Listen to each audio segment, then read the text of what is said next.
August 21st, 2014. From El Cajon, California, this is episode 54 of You Can Bet on That. Hi, everybody. Welcome to You Can Bet on That, the podcast for the recreational gambler. My name is Mark Duvall, and sitting next to me is Dr. Mike. Hello. So at the end of the last episode, you yelled out something that people probably didn't understand, probably couldn't even tell what you were saying. I said, SEDA. And you promised that you would explain what that means this week. Yeah, it's SEDA. SEDA. Uh-huh. It's the name of one of the dealers out at Harris Rincon. Yeah. She deals craps a lot. Yep. And it's just such a great name. SEDA. And we love to be on like 2 tables away from her. Yeah. And just as loud as we can, yell out her name, and she'll just wave from the other table. Hello. Oh, hi, Mike and Mark. Yeah, hi, I see you. But anyway, at Harris, there are a lot of good dealers. Yes, there are. And today, actually, I was working, and I was thinking I could sit here and probably name 20 dealers that I really enjoy playing with, that I like talking to, that, you know, I know some personal stuff about them. They know some personal stuff about me, and we have fun with them. Yeah. So it's not just winning or losing. We actually have fun with them. Yeah. And Seda happens to be one of those people that we like to play with because she's, number one, a good dealer. Number two, she's friendly. Super friendly, yeah. Yeah. And so we just love saying her name, but we get a kick out of it. It's one of those names that just sounds good when you yell it. Yeah, that's good. So I hope it was worth the 2-week wait, everybody, to find out what this whole thing was. It's funny because we told Seda, we said, hey, you know, you're in our latest episode, so hey, listen to it. It's right at the end. Yeah, too. so she had to suffer through the whole last episode before it got to you just saying Seda, and that was it. So. Well, I could yell, we like Carrie. I could yell out Carrie. Ron, we used to yell out Ron. Yeah, we used to out Ron. Well, when Ron was there, he doesn't work there anymore, but when he worked there, we just would yell out, hop to 5 and 9. I'll take the 5 and 9. Yep. No matter where he was in the casino, his head would turn. His head would turn, and he'd wave to us. Yeah. Well, see, now speaking of Seda, when we went up to Harris Resort this last week, right, we were playing craps, right, and Seda was not dealing craps. She was over. She was in a blackjack pit. She was in a pit, so she was actually giving breaks. Yeah, she was. So she was moving from table to table. So we were at the craps table, wasn't going very well. So when she got to the double attack blackjack table, I said, Mike, I'm going to go over and play. And you did. And you should have. I should have left because it was crappy while you were gone, just as crappy as it was when you were there. Yeah, see, you need to know when to take a break. Well, it was just as crappy as when you were there. Well, you would have had fun just playing this. You see, you need to, I know we both love craps, but sometimes you need to take a break, and it's not a break like go eat something and then go back to play craps. Go play something else. I was thinking we didn't get as good a rating this weekend as we normally do, and it was because we took too many breaks. It could be. Yeah, we stepped away from the table. Yeah, several times I stepped away because it was just so bad. Yeah, right, and they clock you out probably. Well, we talked about double attack blackjack on episode 51. We went through the rules, but Mike, it's a fun game, right? And I mean, the thing that really makes it different from blackjack is that you get to see the dealer's up card before you see your cards, and you can increase your bet. Right, and then during the course of the game, you can double at any time, no matter how many cards, and after a double, you can surrender. Yeah. So if you like have an 11 against like a 9 and you double and you get like a 3, you can surrender at that point, which would be the right move. Right? Sure. Get half your money back. Now, they take all the 10s out of the deck, not the face cards, but the 10s. So the game is different. So I walked over to the table with Seda, and I printed out the basic strategy from the Wizard of Oz. I saw it just laying there. She let you leave it on the table. Oh, as long as now if I had it like on my iPhone and I was looking at it, they'd freak out because they'd think I'd be like counting cards or entering stuff like that. But just a piece of paper that's basic strategy. I mean, casinos sell those, right? They sell the blackjack ones. So no, I was just sitting there with basic strategy. So how did it go? How'd you? I lost. Yeah, I figured so. Yeah. But the basic strategy pretty different from regular blackjack basic strategy. Sure. Like you always hit hard 13, no matter what the dealer's card is. Well, right? having those like no that. 10s, it does and seeing the dealer's card first, is a big difference. Yeah, so I played maybe about 20 minutes. I lost because I had some doubles. I split cards and things like that. I think on the very last hand, I saw you.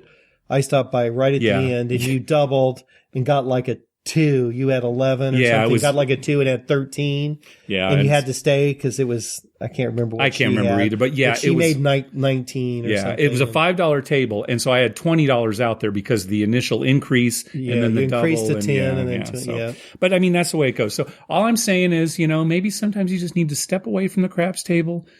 Just for a little while, play some. Why don't I just go play Pai Gow? No, see, Pai Gow. Play something new. Play something I don't know? Yeah, play something you don't know. Because, that's why I enjoyed it, is because it was just different, right? Yeah. I should probably just go in the bathroom and sit in the stalls, what I should do. It's another good idea. Either one of those. You sit there and meditate. Yeah, those are both good ideas. Play some new game. When the rolls get good, you just run in the bathroom, hammer on the stall door. Mike, it's going good. Get back on the table. And I'll run back. That's right. And hopefully I'll find the right stall. Yeah, right. Occupied. I'll tell you what normally happens, and this is true. All it takes to heat up the table is for me to leave and go buy some candy bars at the gift shop or whatever. So and I'll come back and they'll look at me and all the dealers will just look at me and say, "Oh yeah, there were 4 hard 6s in a row while you were gone." It's so true. He'll go. That's all it takes. I'll stay at the table and I'll look at the dealers and we both say, where's Mike? How come Mike is missing this? If I go to the gift shop or if I go to do something for my dad, or whenever I leave is when the good roll's coming. Yep. So, my advice to people I go with is just hang out. Bide your time until I have to go to the bathroom or something. Next time, what you do is say, "Okay, I'm going to the gift shop," announce it, and then kind of pretend like you're going to go, and then come and then back. like scooch down so they can't see as well, and then continue to make your bets. I'll tell you what would be good is if I just told them, "Look, you know how I play? Just make all my bets while I'm gone. The same way I play the same way every time." I wonder if they'd let me do that for you. No, they wouldn't. Yeah. No, they wouldn't even. They covered your chips up when you left to go to play with Seda. They covered your chips up. Yeah. And they looked at me and said, "Well, we just don't, want you to get tempted to take them." It's serious. It's kind of a serious. I'm glad to hear that they did that. They're looking out for you. That's good. All right. So many listeners may already know that Revel announced that they are, in fact, closing. The Revel in Atlantic City. It was kind of rumored that they may, and it finally came down, yes, they're closing. And they were originally going to close on September 16th. That was the date that they first announced. The day after my wife's birthday. As it turns out, they wanted to close this last Monday. Oh, really? On August 18th. They said that's when we want to close. And the New Jersey Division of Gaming Enforcement denied the request. Said, no, you can't. Why? Well, I don't know. I mean, I think it would have been a pretty quick close, like not enough time for, the employees to find, other jobs or even start looking or prepare for it or anything like that, right? Or something like the, is there something like bets that have to be paid or wagers? No. Or, does that have anything to do with gambling? Is it just... I have no idea, but they denied the request to close this last Monday on the 18th. But they are closing earlier than the original date. They're closing on Labor Day, September 1st. So, okay. Yeah. That's really a shame. It's funny. On Labor Day. Yeah. That's a weird time to close. Yeah. Now, it's funny because we went there and it was very nice, but I can't say we really had a good time there. No, I can't say we had a good time at all. No, when we went in, here's the thing. We went into their players club and, we showed them that we were diamond and 7 stars, and we got some kind of thing where we went to a machine and we got like $5 in free play. Compare that to the Borgata, where we went in and showed our cards and they immediately gave us $100 in free play. Right. Now, what is the Borgata doing right that Revel couldn't do right? Right. Yeah, exactly. This is a shame, right? This is going to be 4. Well, they had a lot of problems right from the get-go. Yeah, right? They filed for bankruptcy a couple times, and I think it was mismanaged. We've talked about this many times, but it seems like if you want to get gamblers in there, you give them good games to play, and I don't think Revel was doing that. Right. Well, and you got to give them incentive to be there. I think a lot of casinos, not just Revel, but other places, are emphasizing too much on their pool parties and their this and their that's. And if they really want to stay in business, they need to get gamblers in. You might be right, although I think the talk now is that Atlantic City needs to provide more than gambling, that they really need to provide things that are going to bring people. Yeah, in. Because we talked about it before. I saw an ad for Atlantic City actually recently on TV, and they were talking about it being a family place. Okay, right. They showed the beach. It showed like kids on the beach and everything. So you could bring your family. The kids could go to the beach while, at night dad and mom are in the casino. And So they were trying to draw this it had family and it had dining and it had, it basically didn't say anything about gambling. Yeah. Because and that's here in California. I mean, we talked about it before, though.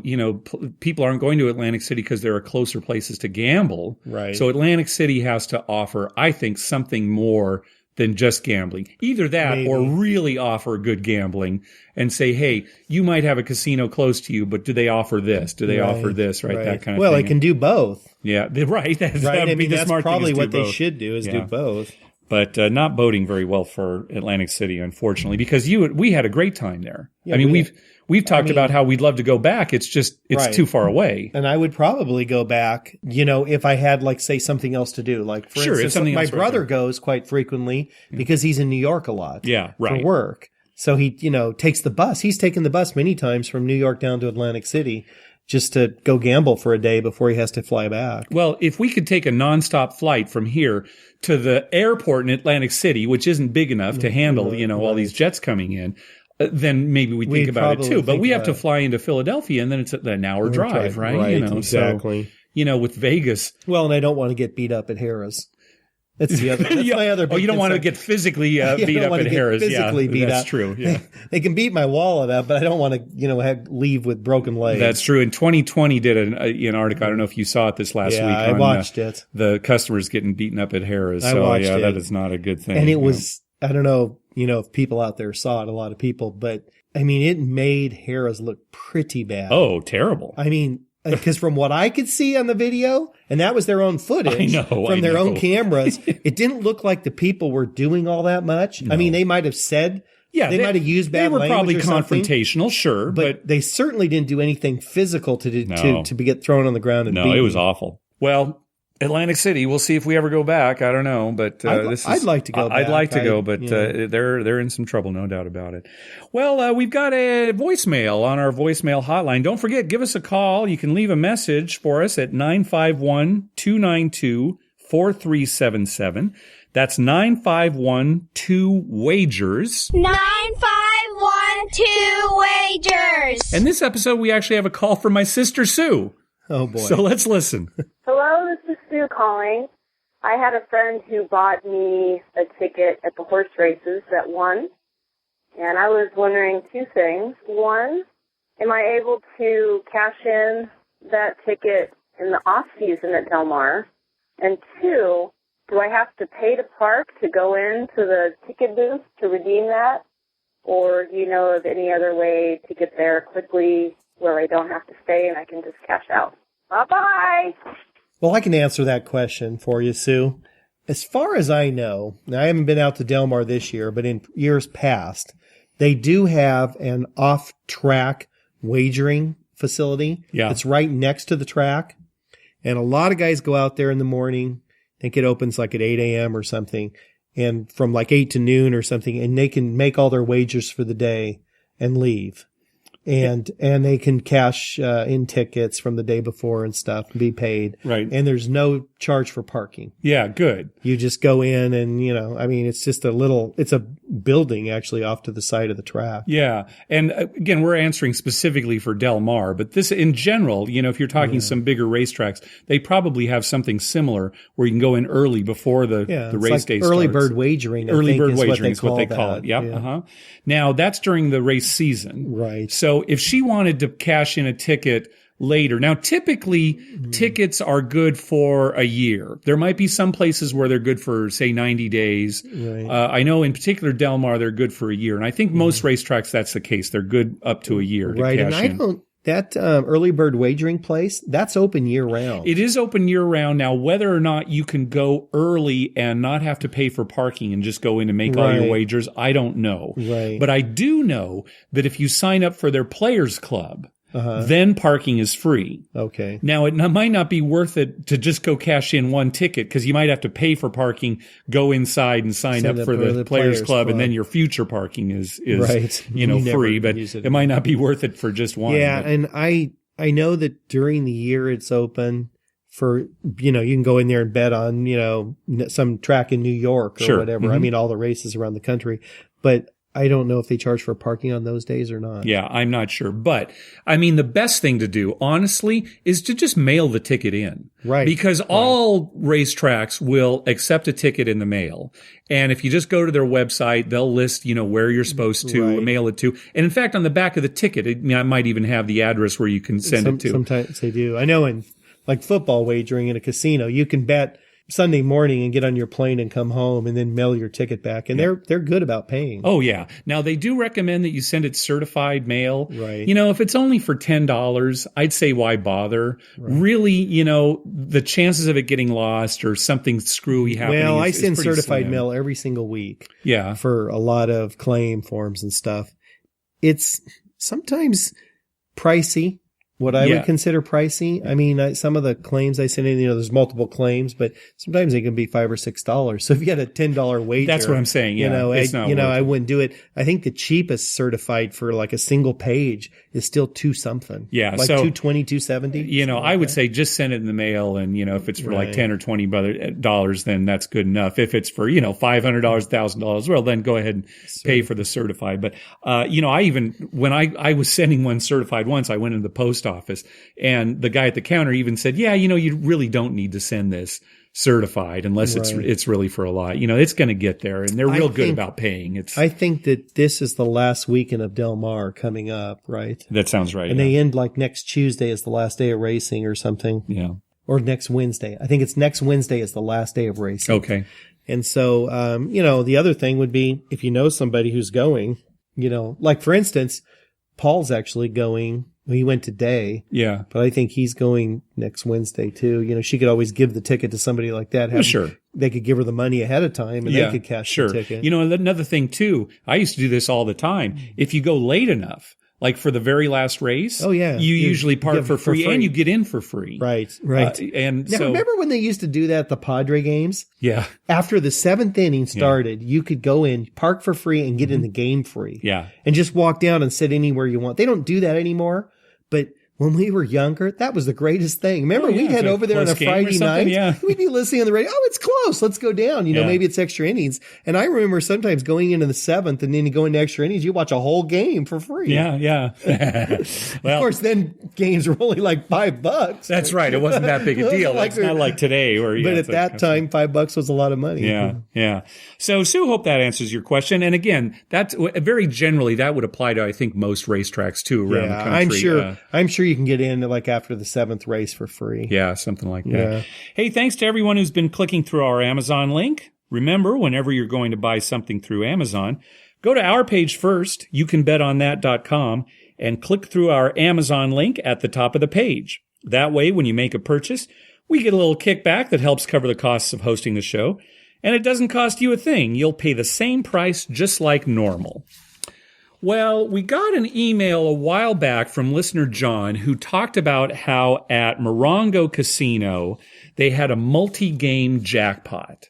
That is, they had a progressive jackpot going where you would win the whole jackpot if you got a royal flush. Yeah, but it covered various different kinds of games. Different games. It was the kind of bet, it was a $1 bet. It would actually pay on some lower hands too. Like I think a full house or better, you'd get something back. Right. But the big jackpot was if you hit a royal flush.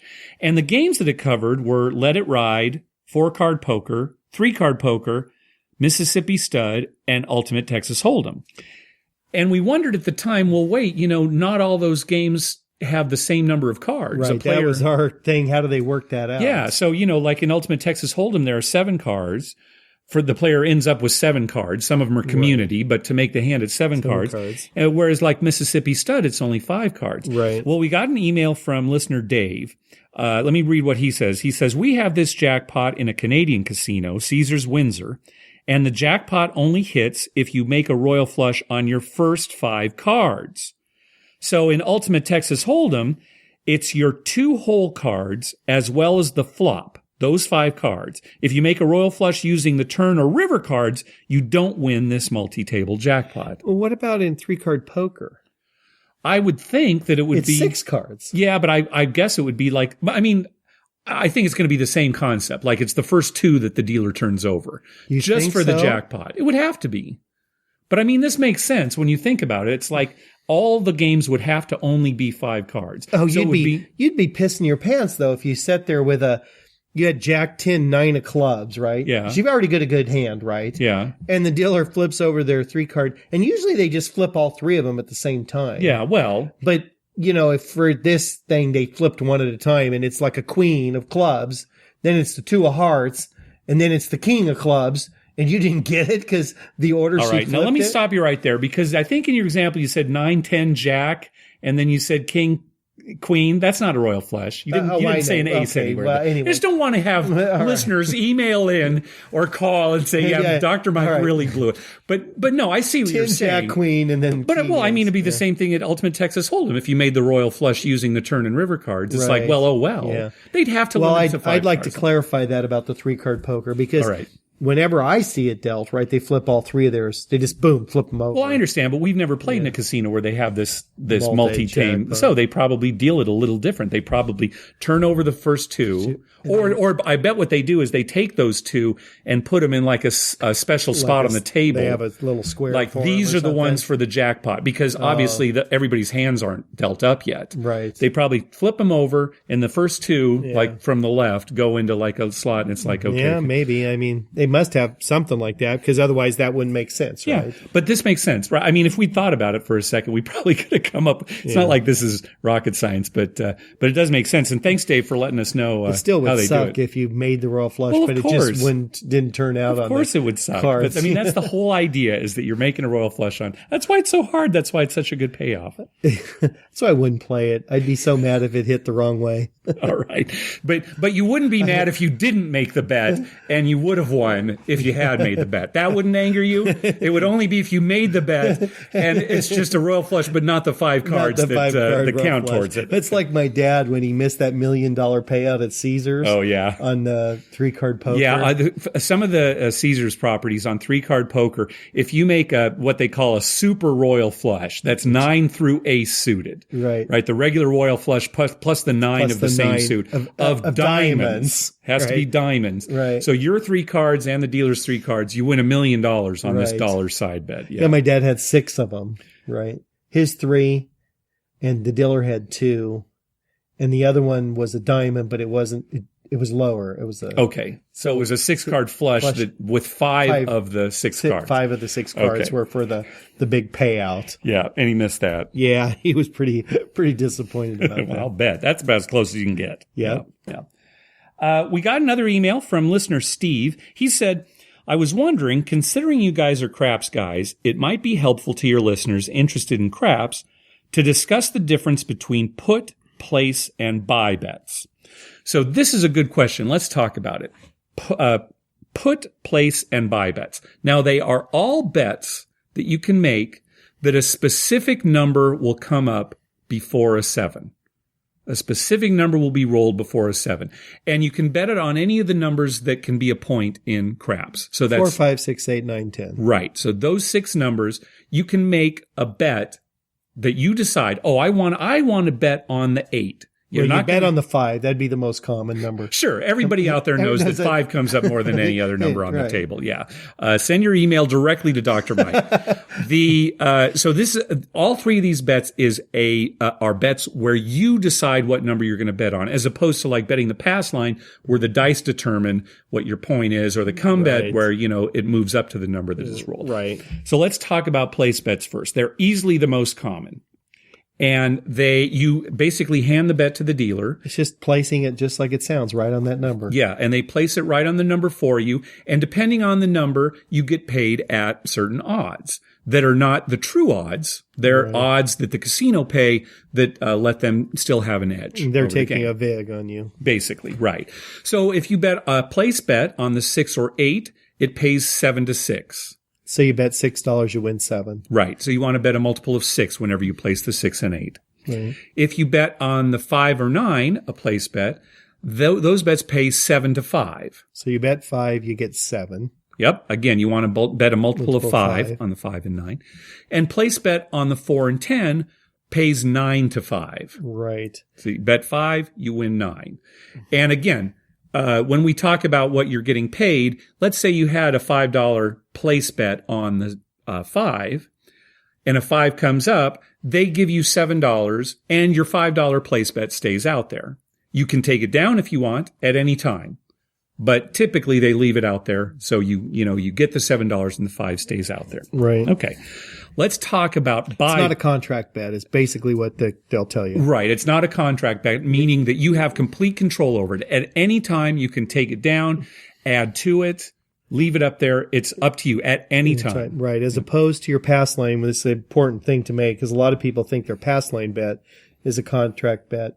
And is not a contract bet, but it is a contract bet. Once you're on the pass line, you cannot remove it. Once a point has been established, correct. Right. Once a point's been established, you cannot remove your pass line bet. Correct. You can take your odds away, but you cannot remove your pass line. All right, let's talk about buy bets. Again, we're just betting that a number will come up before a 7. A buy bet is where you pay the casino a 5% commission called the VIG, for the privilege of making a bet. I was going to say the right to make a bet. That will pay at the true odds that number will be rolled before a 7.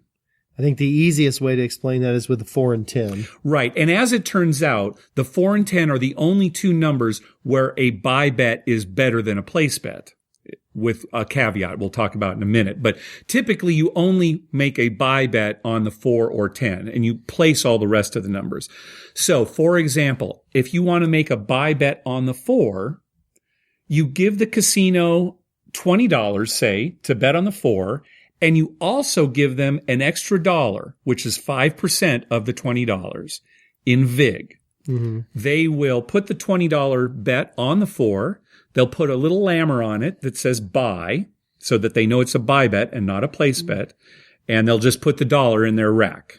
That's the fee that they charge. And then when the 4 comes up, instead of $9 for your $5, you're going to get 10 for every 5. So your 20 is going to pay 40. Right. You get paid 2 to 1, which is the true mathematical odds of rolling a 4 before a 7. Right. Now, it should explain, what if I'm going to make a $10 bet on 4? If you're making a $10 bet on 4, that's not enough. You'd still have to pay the $1 VIG unless they had 50-cent chips. Yeah, which they don't typically. No. So you'd have to pay $1. It wouldn't be worth your while to pay that. No. Because you're going to get, for $10, you're going to get 18. Right. And then, or you're going to get 20 if you buy it. But you're risking 11, so you're really only getting 19 for 11. Yeah, it turns out it really only comes into consideration if you're making $20 or higher. At least $20 high. So that's the other caveat too, right? If you want to bet on the 4 for only $5, we'll just make it a place bet. It doesn't make sense to buy it there. But if you're betting at least $20, buy the 4 and 10, place all the other numbers. And, we should just take a real brief second and say that you can push the house a little bit on that. That's true. By a bet. Because on the 4 and 10, like at Harris Rincon, they'll let you bet $35 for your $1. Right. Typically, I would say every casino will at least let you do $25 for that $1 VIG. Right. So you're paying less than 5%. Less than 5%. And some casinos will let you go to 35. Yes. Once you hit 40, they make you pay $2. Right. But at 35, they'll still let you pay $1. So considerably less than a 5% VIG. Yes.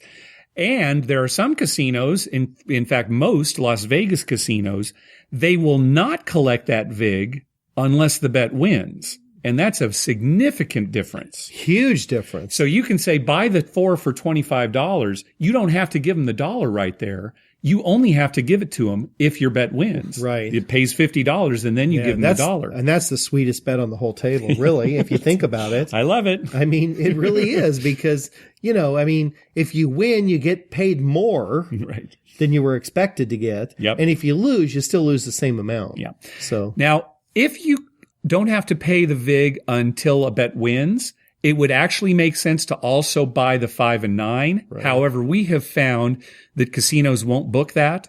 They'll say if you want to buy the 5 and 9, you've got to pay the VIG up front, even though they may only collect the VIG on wins for the 4 and 10. So, well, we don't need to talk about that much more because we talked about it on a previous episode. Well, the reason is because, 5 and 9 come up a little more and Well, it's just, I think what it is really is just in the history of craps, 4 and 10 are the only numbers that have been bought. And so they just don't want to have to mess with, Right. Yeah. A lot of it is they just don't want to screw around with you. Now, the 6 and 8, it doesn't make sense to buy. Yeah. Anyway. No, not even close. Right. So that's that. Now, let's talk about put bets. And these are going to be the most confusing. So stick with us. Okay. A put bet is basically a come bet that you tell the dealer to put directly on a number instead of making the bet initially on the come line and then having the dice decide what number it goes to.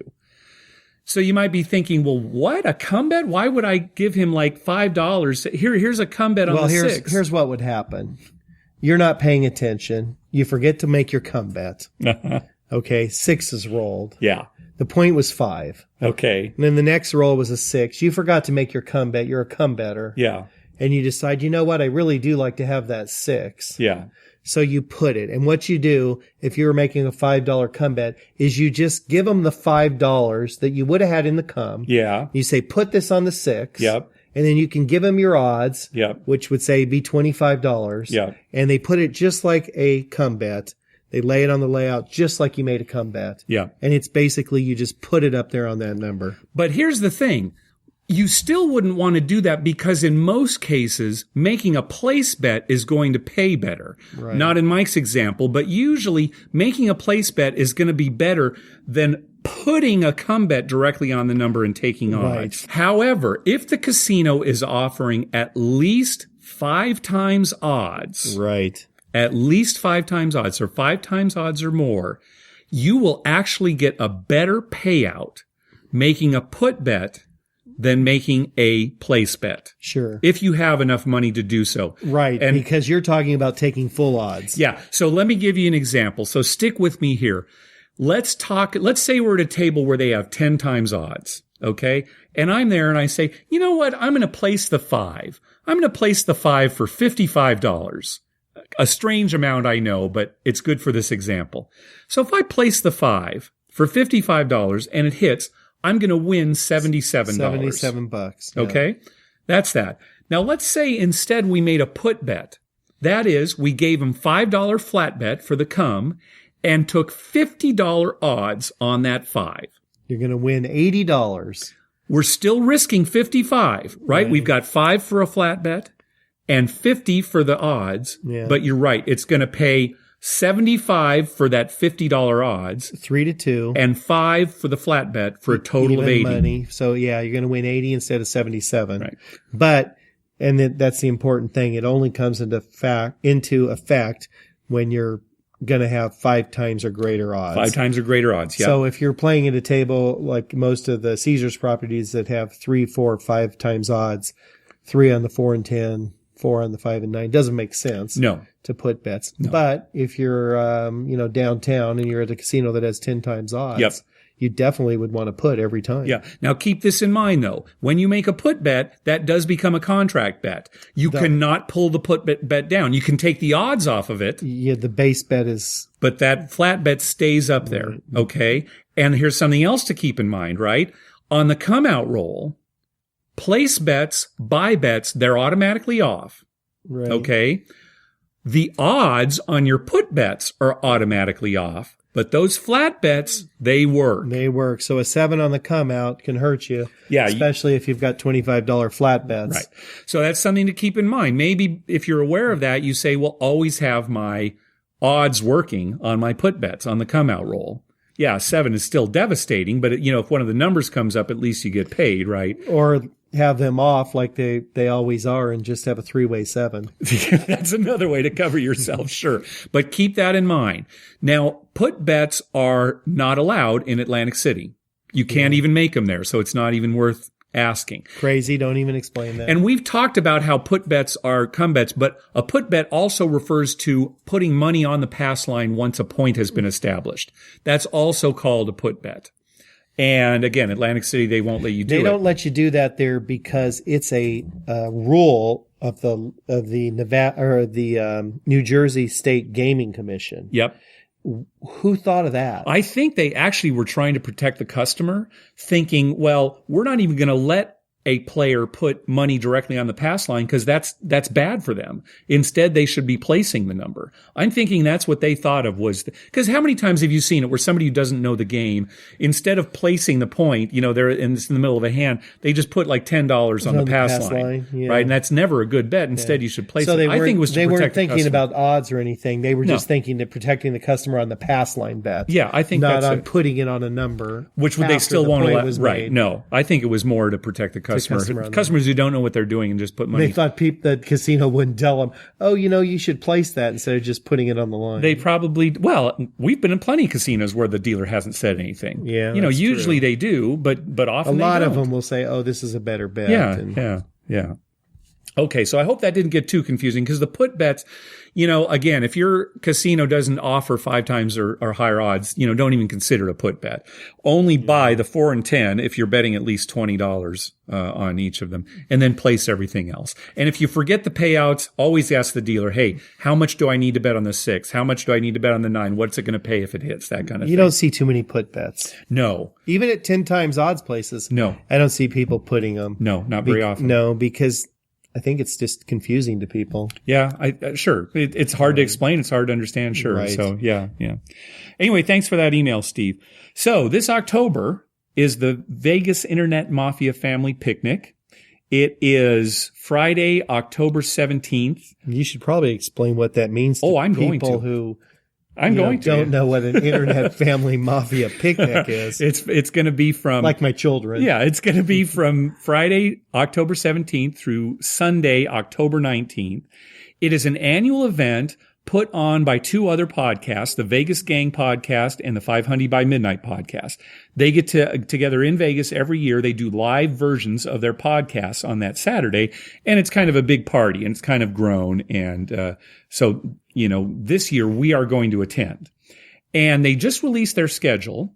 The festivities kick off at 2:00 on that Friday. And what you and I would like to do is set up a craps meetup beforehand, say noon on that Friday. Are you talking to me? Yeah. Okay, I dozed off. Okay. At the D, downtown Las Vegas. All right. You can bet on that meetup at the craps table. At the D. At the D. When? At noon on October 17th. Okay. All right. 2 hours before the festivities. 2 hours before the festivities start. We play craps. We play craps, and we invite listeners and anybody else who's attending VIMP. That's the abbreviated Vegas Internet Mafia Family Picnic. It's called VIMP. Anybody who'd like to come and join us at the table. Boy, it's going to be hard to get me to leave when the VIMP starts. Well, it's going to be very close to where we are. That's why I'm saying we should just be at the D, because all the festivities are going to start there. And you know what? They're going to have a Keno tournament. Yeah. I think you're going to like that, aren't you? Oh, I love Keno. Are you okay? I'm all right. I'm a little stunned by this whole thing here. I haven't talked to you about this at all. So I'm just hearing about it now. All right. Well, anyway, I posted. When did you get here? I posted to the 500 Facebook page just to see if people were interested. Yeah. And we got a lot of interest already. All right. Okay. So in fact, I'm going to have. It won't be hard to find me. No, I know. Well, we'll probably already be there. And I'll be yelling. I'm usually pretty loud. That's right. But we're getting enough of a response that I'm probably going to make it official. Official. We'll talk about how official it is on the show, and we'll tweet out about. I should probably contact somebody at the D because if there's suddenly this huge bunch of people that want to play craps and there are a bunch of empty tables with no dealers on them, there's no open table. So I should probably contact the casino operation. I'll look into it. But anyway, I sent out some feelers. It looks like there are definitely people who would like to play. You'd so probably that's get what a we're going to table do. reserve. That's what I'm thinking. Yeah, if they're amenable to that, then we just have like a reserve table and play and you and I and the people just you can stand and watch. We're just going to play. I didn't tell you about this at all. You mentioned it. Oh, you see, it was probably on one of those trips to the casino where you were out of it. All I'm thinking is, come on, hard six. One hard six and I'll be even. Come on, hard six. And you're just yapping away. And all I can think of is, come on, show me a 3 and a 3. All right. So we'll talk about this more as we get closer to the date. I got a question for you. Yeah. So then what are the other activities at VIMP? Let me pull them up. And I'll put a link to this on our show notes too. But they're going to have an icebreaker at the Long Bar at the D at 2:00. That's the start. That's kind of the pre-start, right? But that's the 2:00 we were talking about. They're an opening ceremony with a parade, supposedly at 3:00, right? A parade? I don't know. That's what they say. It's some kind of parade. But then, see, they're going to have a slot tournament and Keno tournament that's going to go through the whole weekend. So we'll have to, I don't know what the details are there. All right. But they're going to have that. A listener meetup. They have this thing called the Kentucky Derby where they're on that Sigma Derby machine, with the little horses and everything, right? And they have that. And a bunch of other stuff going through. And then on Saturday, they have the main event where they actually do their podcast live. Okay. Right, in front of the audience. So, and other things. There are other things here. I'll put a link to it here. But it's just stuff like that, Yeah, okay. All right. Yeah, there should be. I mean, last year there were a bunch of people. This year, I'm sure. As long as there's not a pancake social, I'm okay. Oh, dear. I think there is going to be one on Sunday. Really? Yeah. You don't need to attend if you don't want to, but they're going to Dupar's where the pancakes are really good. I know, but pancakes are my nemesis. Are they? Yeah, I eat too many. And I always feel, I love pancakes, but the rest of the day you're like, I got pancake belly. All right. I'll distract you with NFL games. That'll be starting at 10 a.m. that morning. Yeah, that might slow my pancake eating down. Right. I'll get you in front of a craps table that has a monitor there and you'll be okay. All right. You think there's bacon? No, I doubt there's any bacon. No. Ooh. How would a coffee shop that specializes in pancakes, why would they serve bacon? Are you insane? Because every place should. That's going to do it for this episode of You Can Bet on That. Be sure to download our app for your mobile device. You'll get access to all our episodes, quick links to contact us via Twitter, Facebook, email, and our voicemail hotline. And you'll get bonus audio. On the bonus audio for this episode, Mike tells a very fun story about that he heard about a horse racing bet that one of his friends made. It was coincidental. It did not. I didn't know you were going to. Sue was going to ask us a horse racing question. Yeah. Well, eventually, it's just going to be all horse racing all the time. You can bet on that. I wouldn't count on that. With our app, you'll also get TV listings showing all the gambling-related shows coming up within the next 2 weeks. I update those listings every Wednesday using a program I wrote myself to search through all the raw American TV data. The bonus audio and the TV listings are only available on our app. To download it, go to our webpage, youcanbetonthat.com, and on the left-hand side of the page, click on the link that says how to download our app. We have a link for Android devices and another one for iPhones and iPads.